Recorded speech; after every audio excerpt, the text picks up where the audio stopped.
tell them come get us. CT Kia Boys in the city, and they still can't catch shit. If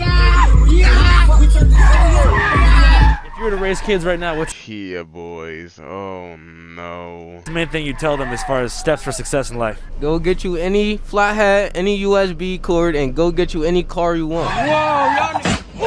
Nigga, you in CT, BPT, you know how we do it over here. Big 203 shit. And BPT stands for Bridgeport, right? Yeah, CT Kia Boys. You'd be surprised when you first do it for real. You're like, how is that so easy? For me, I could take that shit down in one shot. So it'd take 10 seconds. Nigga, we don't beef for public, wait till we catch niggas in they hood, niggas in our nuts. Nigga, Hans, he shot the stick, I told him stop buzzing. The op they never hit shit, they got whack jumping.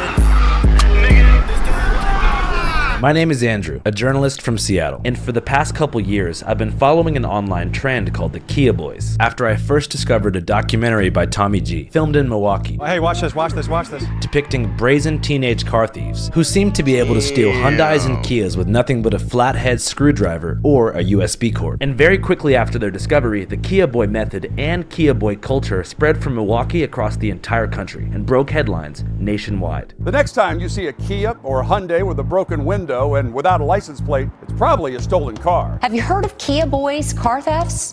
The screech of stolen cars can be heard ripping through roads. You see people running for their life up there, dude? Terrorizing residents and catching the attention of police, who increasingly are chasing down teenagers following an online trend, stealing cars and posting videos of their joyrides. In an effort to learn more about the Kia Boys, I went down a strange social media rabbit hole into secret group chats with Kia Boys from different cities around the country, many of whom seemed to operate in plain sight without fear and had public Instagram profiles God.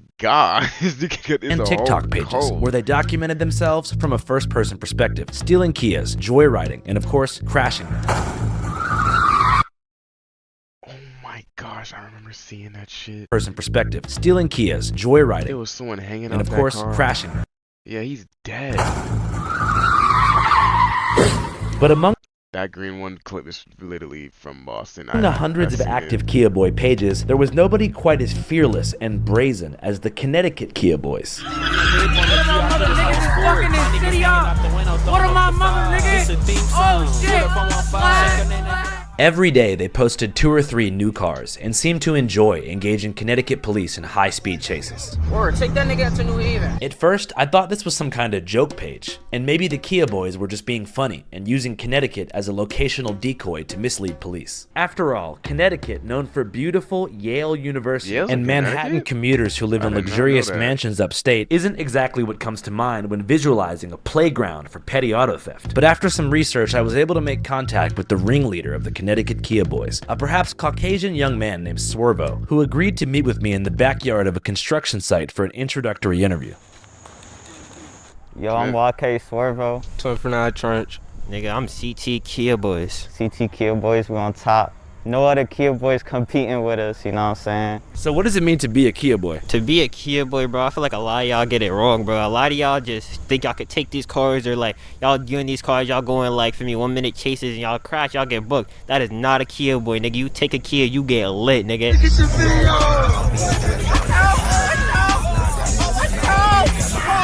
And you do not get caught. This is not what we do. CT Kia Boys do not get caught. Hello? So for you, what got you started doing this, bro? Shit, I don't know. I just started doing it, feel me? Came with the money. So it's primarily a money-making endeavor. Yeah. What about you? How do you even make money? I started just because someone left their keys in the car, you know what I'm saying?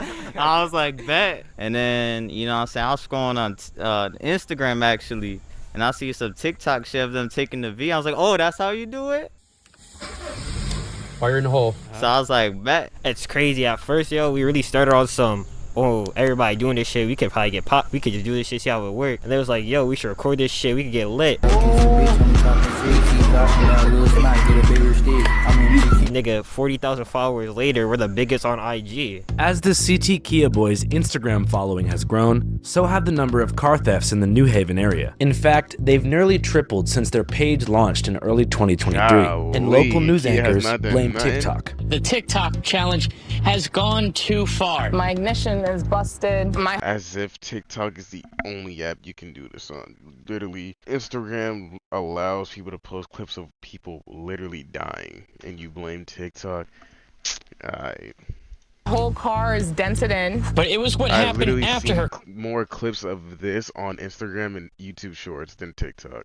car was found that shocked her. The CT Kia Boyz Instagram page had multiple pictures and videos of her car being driven by what New Haven police say are a group of minors. So Connecticut is, you know, kind of emerging on the map as like the center of the Kia shit because of you guys. Hell yeah, Hell yeah, CT up, you know what I'm saying? You know what we did, bro. Y'all know what's going on. You know what I'm saying? You like- gotta remember us. Steady talking about you ain't coming to the party without your smack. They're called the TikTok Kia Boys. The news likes to target TikTok. So whatever's on TikTok, they're gonna say that's a TikTok trend, that's a TikTok challenge, but this shit was never for TikTok. TikTok trends are making Kia owners nervous. It's a trend on TikTok, a how-to on stealing Kias and Hyundais. The thefts are a viral criminal sensation popularized by social media posts On TikTok. TikTok. We never did this for the internet. They just We just love found out an blame easier way to TikTok. steal. And now when TikTok is banned and stuff like this keeps happening, bro, literally World War III is going on, and y'all care about TikTok. It's been getting way harder to get a decent apartment nowadays, and you ban TikTok. What was it? Texas just allowed the no abortion law, and you worrying about TikTok? Cars, you feel me? For those unfamiliar, what is the method?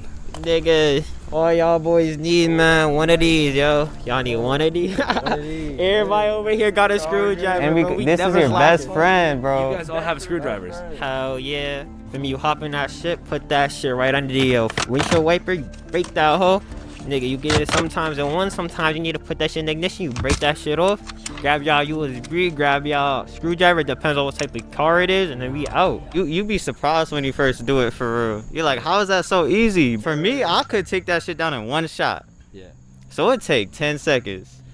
But sometimes the ignition will stay and don't come off in one shot. So you just stick it in the ignition, boom, done. So how many Kias numerically do you think you've been able to steal in the past year? When I see my car play.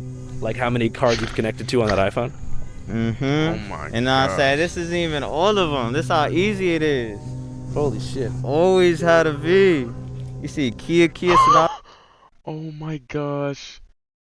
Sonata, It looked like if I was car shopping, all the types of car. Jesus Tucson. Christ. We be in Tucson's a lot. We always chasing money, you know what I'm saying? We go out, jug. Kia We always trying to category. come up. You feel me? When interviewing career criminals, they always say they do it for the money. But one question I like to ask is, how do you spend the money? For example, in Philadelphia, they when I making interviewed money? two brothers who were in charge of manufacturing Trunkz, an oftentimes lethal fentanyl horse tranquilizer hybrid that can make your arms fall off, they said, we do it for the money. I like money. But they almost always spend this money on the dumbest shit imaginable. What's your favorite way to spend money, like after you get it? Dishes, food, fancy cars, jewelry, Dodge Charger, Hellcat, Grand Cherokee. I like pastas, I like pizza, I like steak. That's sick. Most importantly, I'm a lamb type guy. Oh, nice. I wondered how the Kia Boys spent their earnings. After you guys get money, how do you like to spend it? Shit, me, I'm coming up. I'm going to buy some purples, feel me? I'm going to get some shoes. I'm going to get dripped out, straight dripped out. And I'm finna go cop me a big ass pack too, literally. Hell yeah. Yeah. You need all some buy the same jeans, you shit. need some hoodies. Purple, Amiri, LV Off-White, Kasubi, fucking Essentials, Mad Brands, feel me? One of y'all want to sponsor us, hey man. You trying to get sponsorship with Nike, yo, them new waterproof Air Forces? Yo, we gonna need them. Yeah, these are the Kia. This is the official Kia Boys shoe. Black Forces. Black Forces are pretty universally known as a crime shoe. It seems that the deep state of metrosexual European fashionistas have been truly successful in their 15-year plan to achieve psychic control over the minds of America's inner-city youth by paying rappers to wear overpriced designer bullshit, and by means of idol worship have effectively turned their useless garments into status symbols that are only recognized by the ultra-poor and uber-rich. But that's besides the point. As somebody who's never actually stolen a car, the hardest part to me seems like reselling the car and not getting caught doing it. Now, the hardest part seems to be, like, in my mind, selling the car sounds pretty difficult, right? Nah, that's easy. Everybody want a V. V is Kia Boy slang for vehicle. Now, if a car sells for like $25,000 market, how much do you get if you resell it on the black market? It depends what it is. Like a Kia is gonna go for less. All if it has all the windows, it's gonna go for more. You feel me? Or if you have some key shit, it's gonna go for even more. Like, even like again, like you said, we get some key shit. You sold that shit for like $500. That shit only took us 20 minutes to go get. $500 for a cut down Kia. Nah, we're a Kia, you only getting $100 in the hood for that shit. $50, that's it. Yeah, somebody want to slide in that shit. Bro, they gonna go slide in that shit. Ain't nothing else. Yeah, we got them shits for $100. Hit us. $100? $100 for a Kia. Yeah. Hell yeah. I couldn't believe they were reselling their Kias for $50 to $100 a piece, but it made sense. They said their primary customers were people in the hood who were going to slide, which means to commit a robbery or murder in said vehicle, and probably abandon said vehicle after the theoretical murder or robbery is finished taking place. It's not like the Kia Boys are taking trips to the scrapyard or posting the car on Craigslist. They're essentially procuring getaway vehicles for older members of their community for a one-time use, which would explain why almost every morning after the Kia Boys make off with a Kia or Hyundai, it's found abandoned somewhere in New Haven. But sliding and reselling aside, the Kia Boys are essentially making McDonald's minimum wage with 5 times or maybe 500 times the risk. So if y'all can just do me a favor, just leave a bunch of money in y'all car for me, like, I'd appreciate it. Cause like I said, bro, the fuck on-scene media. Fuck on-scene media. Kevin Morris can suck my dick. You need to come get us. I don't know what you doing. You need to come get us. I don't know what you doing. You lacking. Let me catch you with your V out in New Haven. You feel me? Who's Kevin Morris?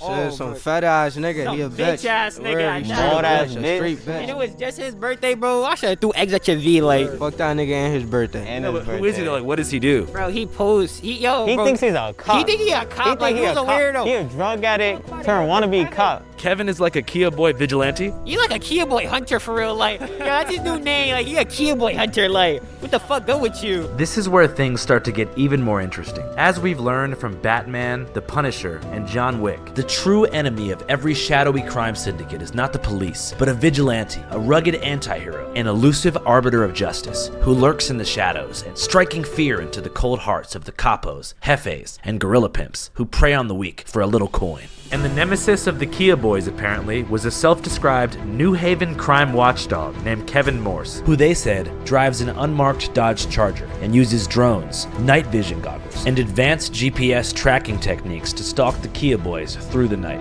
I knew that using the power of Facebook, it wouldn't take too long to track Kevin Morse down. And the next thing you know, there I was, face to face with the sworn enemy of the Kia Boys. My name is Kevin Morse. I'm the owner and operator of On Scene Media, New Haven County. This is a samurai sword. I don't know, live by the sword, die by the sword. People try to intimidate me and threaten my life and all these different things to try to get me to stop doing what we're doing. Fuck On Scene Media. Fuck On Scene Media. Kevin Morris can suck my dick. Fuck that nigga and his birthday. That's not gonna happen, because I live by the sword and I die by the sword. So I will die before I stop On Scene Media and whatever we're trying to do with the fentanyl and all that. So how do you spend your days working for On Scene Media? Well, I would say that we try to, give the community that we serve, New Haven County, real-time, real information about what's going on, the crime. As soon as I wake up, I'm usually several messages behind from the overnight stuff that came in.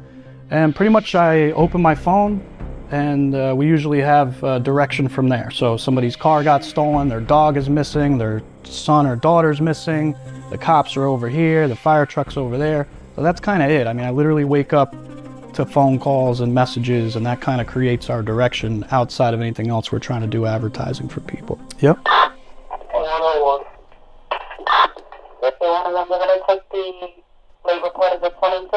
So who are the Kia Boys? According to the Kia Boys, Kevin has no idea who they are. I would say that the Kia Boys are small neighborhood groups that get together, and they'll go. It seems like they go out 11 o'clock at night till like 8 in the morning, and just start popping door handles and steal as many Kias and Hyundais as they can in a night. Look at this. But who are these kids? Young kids, I would say between 11 and 16 years old is the core. male and female. We got a crew right now calling themselves the Kia Girls. There's Kia Girls. Oh hell yeah, but we love our Kia girls, but that shit like the Kia girls just make this shit better for real. Like Real shit. They bring a different energy.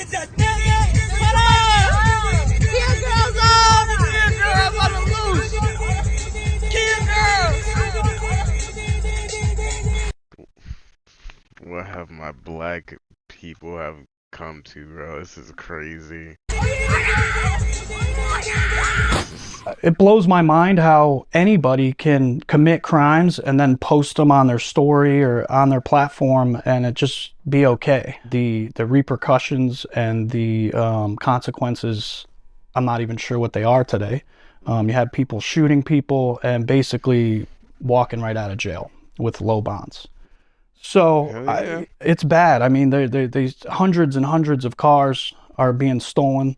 And not only that, the crimes that they're committing in these stolen cars. I mean, we watch them pull guns, showing guns, all types of things, damaging the stolen vehicles that they took. We posted a video where a guy, it was broad daylight, the guy realized on his cameras that his car was being taken. He runs out the front door and jumps on the hood of the car, begging them to stop, and they take off. You know, it's all on video. That to me is insane that somebody even has to deal with that. What started to happen maybe like a year ago, we would post a stolen car on our page, make like a little flyer, and then boom, it would pop up on the Connecticut Kia Boyz story, them in that car that we just posted. So they basically kind of mock us. That is... Yo, that is petty as hell. Oh my gosh. Hit the blinker lights, fake right, nigga, bust love, safety come first, but for real, nigga, fuck a bell, bitch in the back of the car, and she shaking eyes, can't draw, don't get to saying next, I'ma do it. They're constantly messaging us to try to get me to come out there and chase them and film them and record them, which is just not something that we're looking to do. This is a message that they sent me here. Yo, white boy, you're always gotta be on the cop's dick.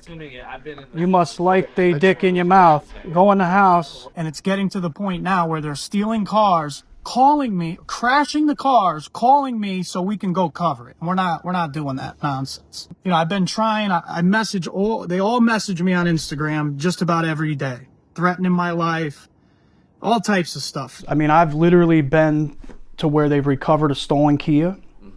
The parents come to the scene and they pretty much sign some papers and they Where get... are the parents? Like, there's no way they parents is like, letting this go unnoticed. This is going unnoticed by their parents. This is crazy if they know nothing about this. Released to their parents. And then I've seen where the kid says, F you, mom, I'm out. You guys moms know you're doing the shit?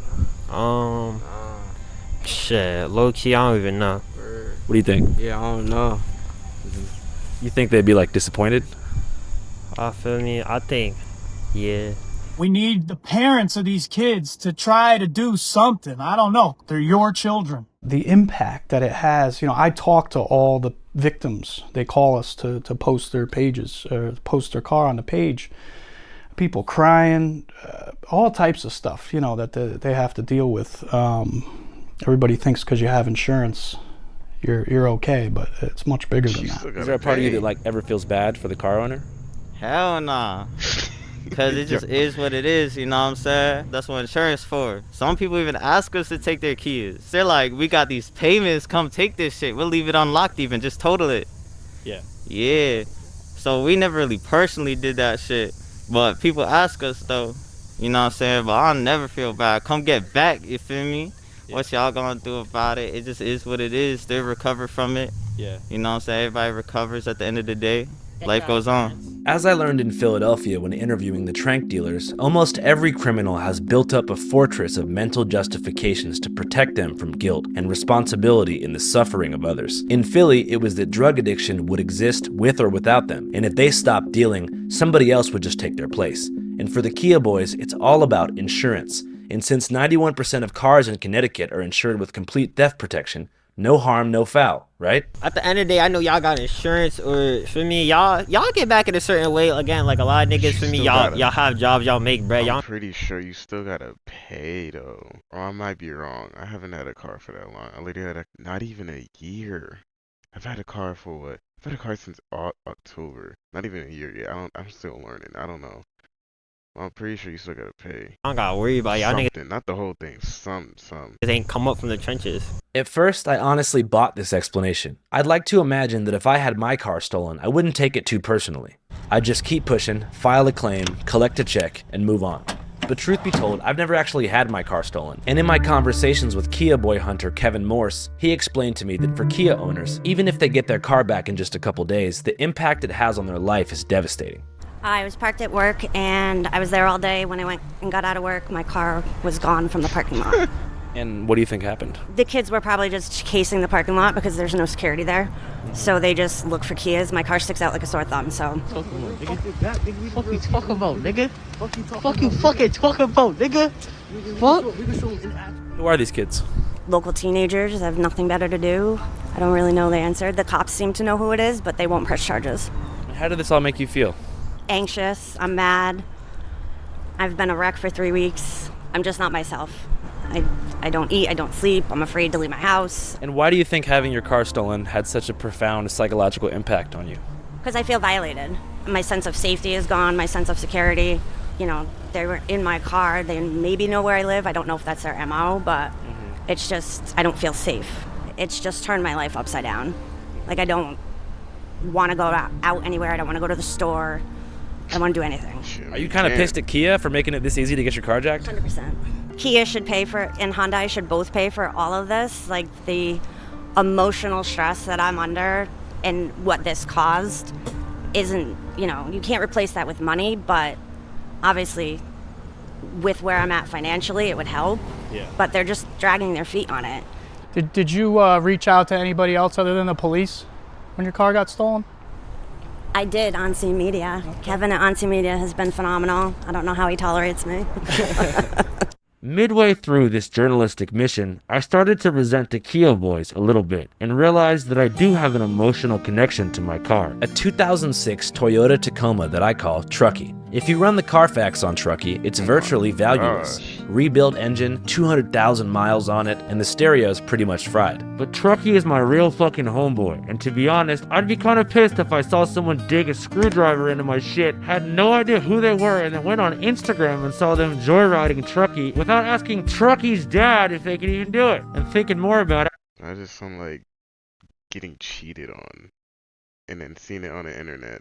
That's literally what it sounds like. I don't even have car insurance, but let's move on. I'm not here to examine the psychological impacts that car theft has on the mind. I'm here to understand the underlying motivations behind the Connecticut Kia boys. Surely there must be something deeper to them than a material desire for black Air Forces and Cartier buffs. After interviewing the Kia car theft victim, Swervo told me they'd just gotten a new V, this time though, a Mazda, and wanted to do another interview. Kia boys up, man. Kia boys up. Feel me? Hey guys, what are we doing? Yeah, just chilling, cooling. Hell yeah. Ain't the life, feel me? Yo, Kia boys up. They told me they'd spent the afternoon attempting to steal Kias and getting into police chases, a typical day in the life of the CT Kia boys.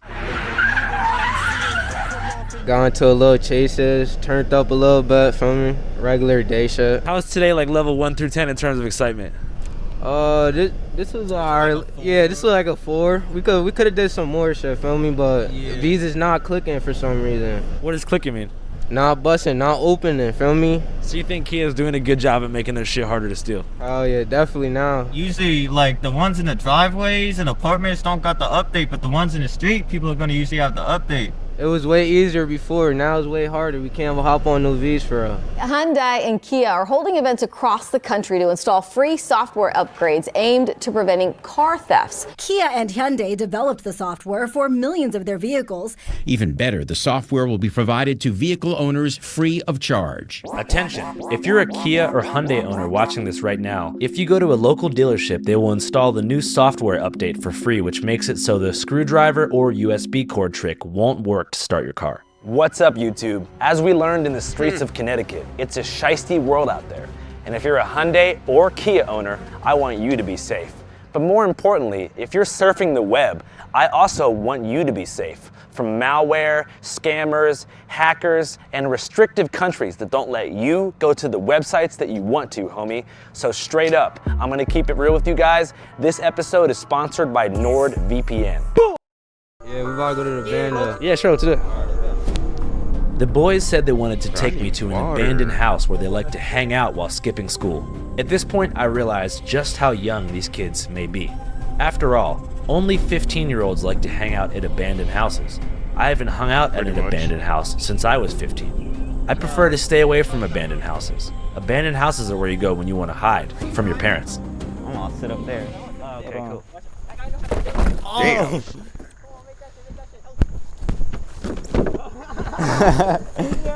So this is kind of like where you guys kick it at?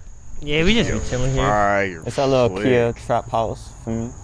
One thing I wanted to ask them about was role models. It seems cliche, but at this point in your life, 16, 17, before you turn 18, is when having a strong male role model can really make a transformative impact on your life and keep you from becoming a degenerate adult. By guiding you with basic pieces of wisdom, like jail sucks, and you are 100% headed there if you do not change course. Like, probably really soon. Assuming these kids are underage, which I think they are, they've only been prosecuted thus far in the juvenile court system, which in Connecticut is very forgiving, and typically recommends behavioral treatment and mandatory GPS monitoring for children charged with auto theft. And so long as nobody was hit with the vehicle and there was no guns found in the car, juvie time is almost never recommended. But the moment any of these kids turn 18, the theft of a single Kia upgrades to a Class D felony, which is punishable by up to 5 years in state prison, which is a bad place to be for a 110-pound 18-year-old. Who were some of your role models like looking up to as a kid?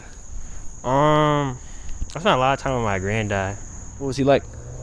He was mad chill. My grandfather used to literally just sit in the garage all day. I go pop my tire, try to do some hot shit, come back to granddad like, yo, I need a new tube again. Like, is he still around? Nah.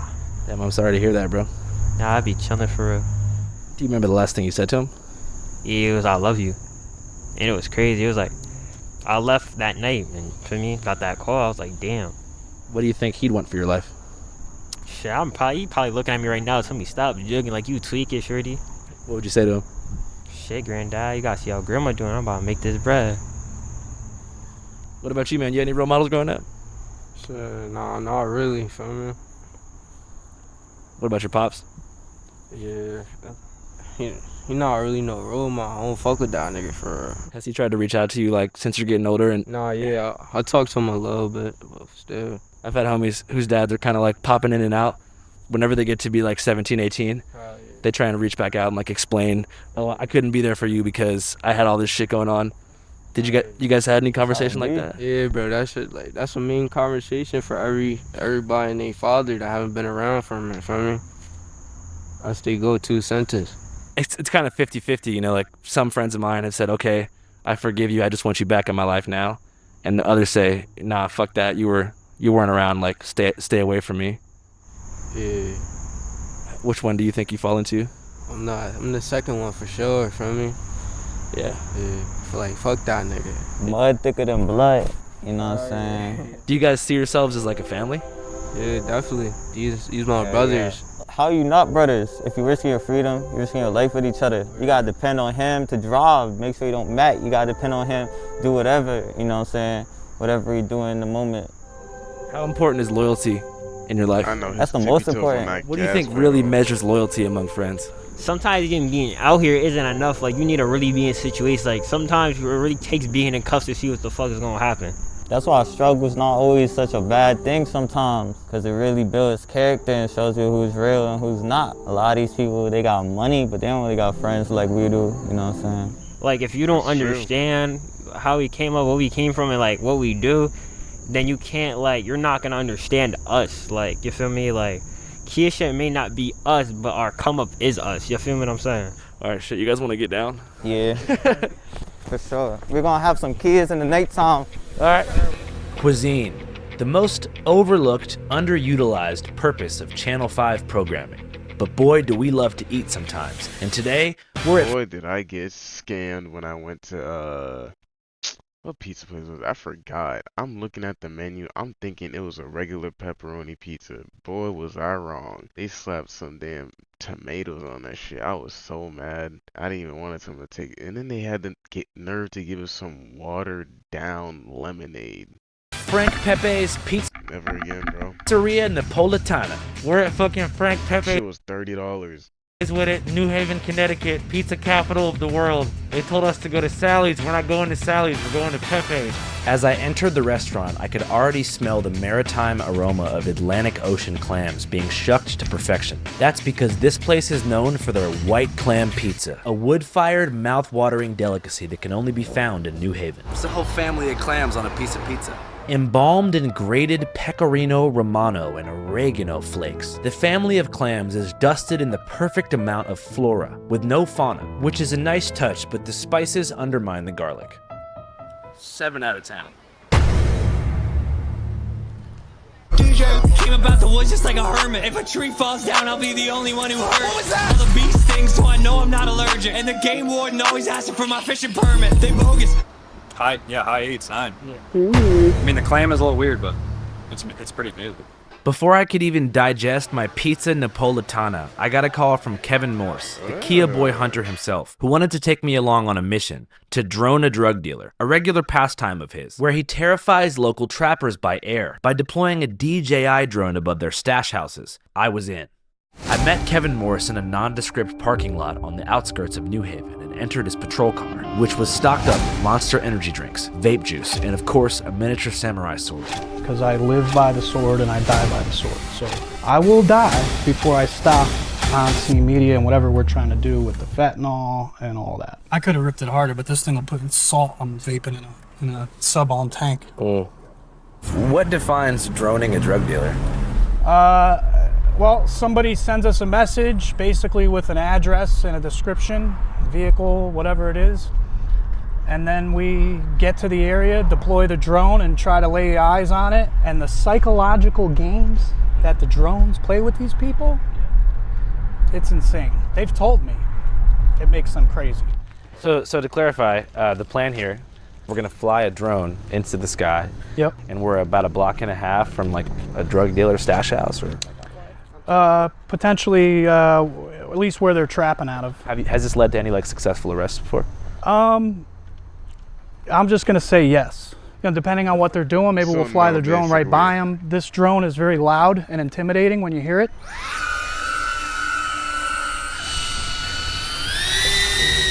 When they see it, they know we're around, and I'm sure it throws them for a loop. All right. Yep, straight. All right. Slow down. Can you go to the right, Ernest? All right, look, this is where I want to see if we can spot any dealers here. Let's see. Back up a little, because you are, all right, there's the highway. Yep, that's good. Now turn, look down at the street, because I'm looking, see if you can spot anybody. Oh, here's the store right here, okay. So this is another spot right here. So this is how good of a job we've done, because they're nowhere right now. Unfortunately, Kevin failed to locate any drug dealers, but it's okay. A for effort. Anyways, whenever night fell, I wanted to call Swervo to see what they were doing. Where are you guys at? Oh, we're in Milford. Oh, I'm in Milford right now too. Yeah, we're just trying to find a good location. A good location to get a V?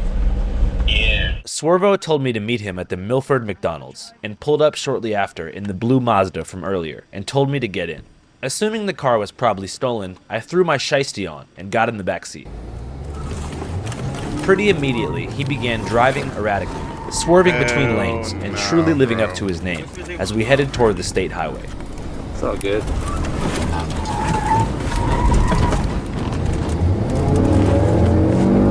He poked his head out the window and began scanning the roads for cops. They said they'd had the car for over a week now, and after being reported as a stolen car to the local police, it was getting hotter and hotter to drive by the day. No less than 2 minutes into our drive, I began to hear police sirens. Perhaps naively, I assumed the Kia boys would just pull over and try to talk their way out of it, but no. Swervo dipped onto a service road and hit the gas, approaching 110 miles per hour. I got it on the highway. He turned off the lights already. Yeah, I know. By some stroke of luck, the cops stopped pursuing us. I'm not sure why. By this point, my adrenaline is pumping. Time seems to move in hyperspeed, but also slow motion at the same time. They're not chasing. I start to understand why the Kia boys like doing this. It's a special feeling to successfully outrun the cops in a high-speed chase. Why did the cops stop? all the way up. Had to turn my swag all the way up. Had to turn the bag all the way up. If it's smoke, then it's all the way up. We drive to the suburbs of New Haven, and Swervo tells me they're gonna steal some Vs. At this point, I feel that I'm in a little bit too deep. I mean, it's one thing to get in the back seat of a potentially stolen car, but to actually accompany someone while they steal a Kia seemed a little bit too far. So I had to think fast. How can I get this footage without being an accomplice to a Class D felony? I decided to give my handycam to Swervo's homie, who said he'd film their mission and give me the footage, and I'd follow close behind in my camera crew's rental car. As a disclaimer, Channel 5 does not condone, endorse, or promote auto theft or car burglary. Viewer discretion is advised. Swervo begins his mission by locating a Hyundai. Yeah. He shatters the passenger window with a special tool and clears the broken glass with his bare hands. Using a flathead screwdriver, he disables the lock cylinder, then goes to put a cheap USB cord into the ignition. I think it's got the update. He says the car is a dud. The driver recently installed the anti-theft software update. They had to find something else. Just a few cars down, he locates a 2010 Kia Forte and starts all over.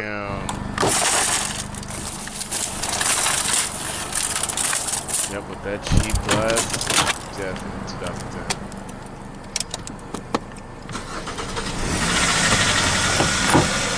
After successfully activating the engine with a USB cord, Swervo's on the move, and I'm following close behind, genuinely curious as to what his plan is.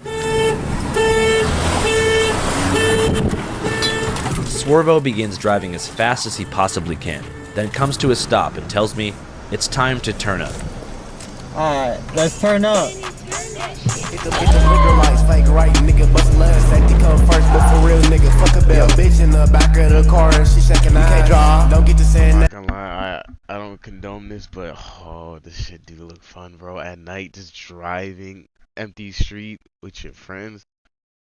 Cause I'ma do the Give me a Hellcat. Oh, here go the monkey noises, bro.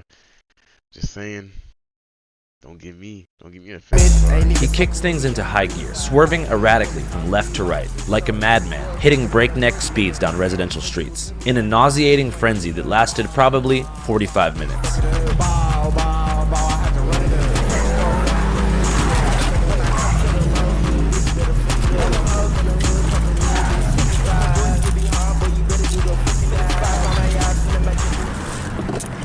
After that, Swervo led us back to the highway and appeared to be trying to shake us.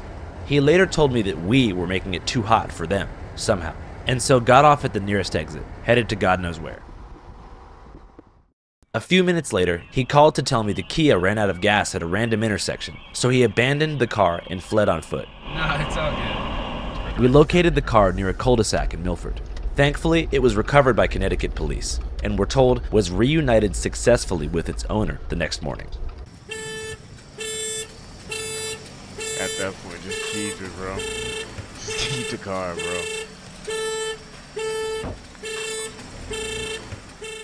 I went back to my hotel that night feeling a bit puzzled. I mean, Swervo essentially just risked his freedom for a 45-minute joyride, and even if he'd been able to get the car back to the hood to resell it, he only would have gotten $100. Kia, you only getting $100 in the hood for that shit. $50, that's it. Yeah, somebody want to slide in that shit. I mean, that is so stupid. But this leads me to a deeper question. What kind of environments facilitate this antisocial criminal behavior, where consequences seem obsolete? I mean, there's no noble Robin Hood alibi behind stealing a Kia or a Hyundai, like there might be if you were, I don't know, living in the slums and stealing Bugattis or Lamborghinis from billionaires or something. Kia is like Honda. It's a working class, fuel-efficient car. And so this type of crime is all around just shitty and sad. For the victims, it leads to a collapse in social trust, which is the glue of a community. I've been a wreck for 3 weeks. I don't eat, I don't sleep, I'm afraid to leave my house. My sense of safety is gone, my sense of security. And for the perpetrators, it reflects a deep personal alienation and a hopeless search for status, meaning, camaraderie, and social media fame in a world without guidance. Nigga, we're the biggest on IG. Hell yeah, CT up, you know what I'm saying? You know what we did, bro. Y'all know what's going on. You know what I'm saying? You gotta remember us. In a way, I kind of understand. All kids, from every walk of life, like to fuck around and get in trouble when they're teenagers. But for the Kia boys, this teenage chapter may unfortunately define the rest of their lives. Assuming they're 16 or 17, they only have about a year or a year and a half until they're going to be charged as adults for the same crimes. And so the likelihood and the window for a retro bill style intervention is very, very slim. Which is sad. I'd like to think that all human beings are not inherently bad, and even the worst among us are just healing unmet needs in some way.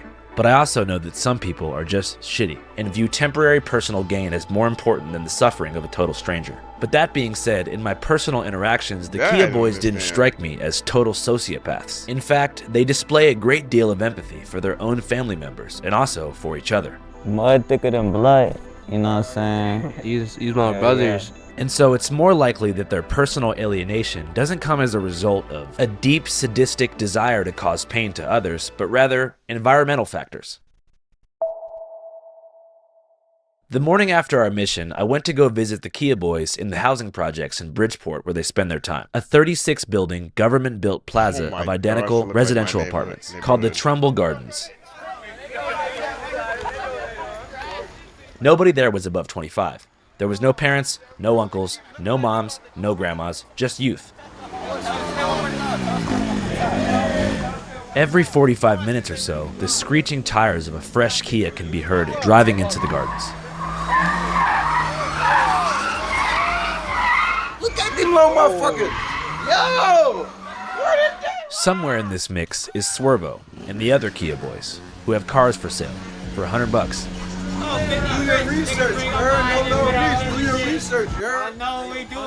In addition to cars for sale, there's also items inside these cars that are being pawned off. In a recently stolen Kia, there were DVD copies found of the Hangover trilogy and the movie Into the Wild, both going for about $20 a piece. Despite obvious differences in music, fashion sense, and of course slang, it's safe to say that this environment isn't unique.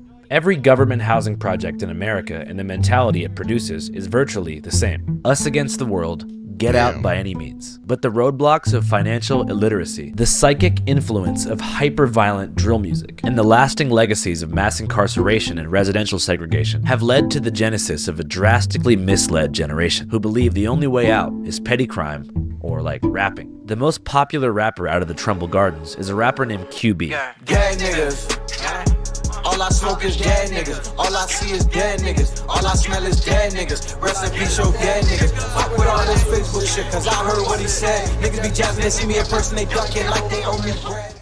I know these kind of lyrics are common, but if you think about what he's saying, it's actually pretty fucked up and sad. Anyways, while the motivations of the Kia Boyz were becoming relatively obvious, one thing I was even more curious about were the motivations behind Kia Boy hunter Kevin Morse. I mean, what would cause a 40-something-year-old man to insert himself as a vigilante in the world of Connecticut? Boredom, divorce, kids grew up or left him.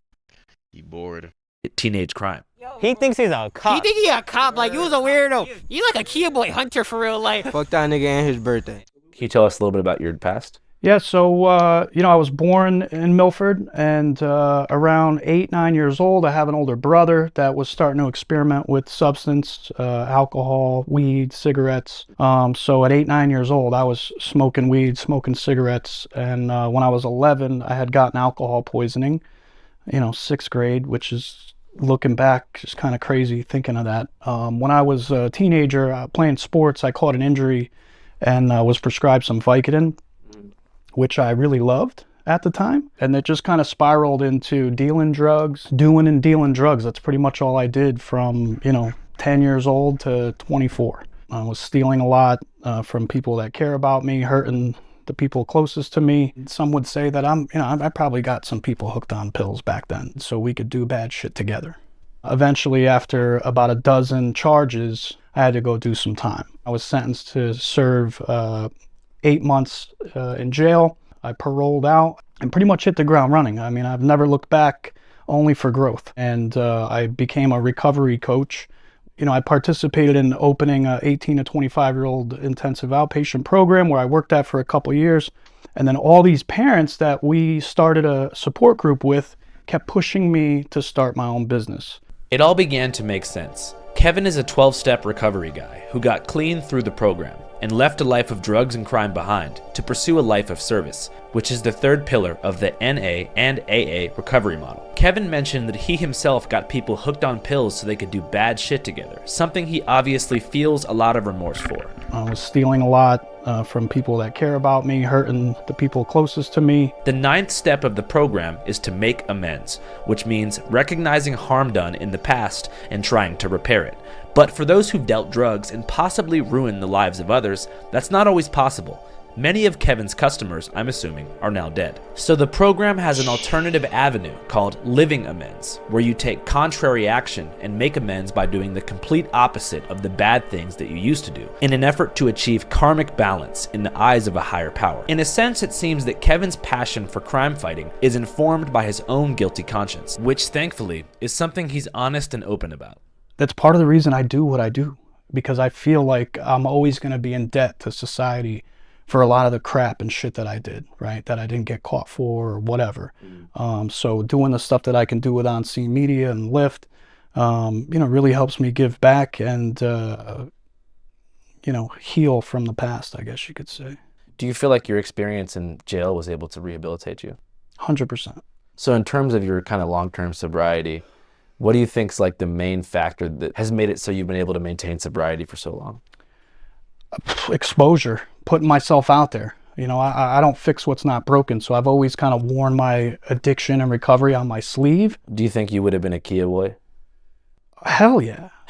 Absolutely. At 12, 13 years old, if this was the way things were, absolutely we would have been stealing Kias and Hyundais. Channel 5 Live Worldwide, Hollywood and Vine. Fuck the authority, Channel 5 News. Channel 55. We don't fuck with custers. And 5 is the best number.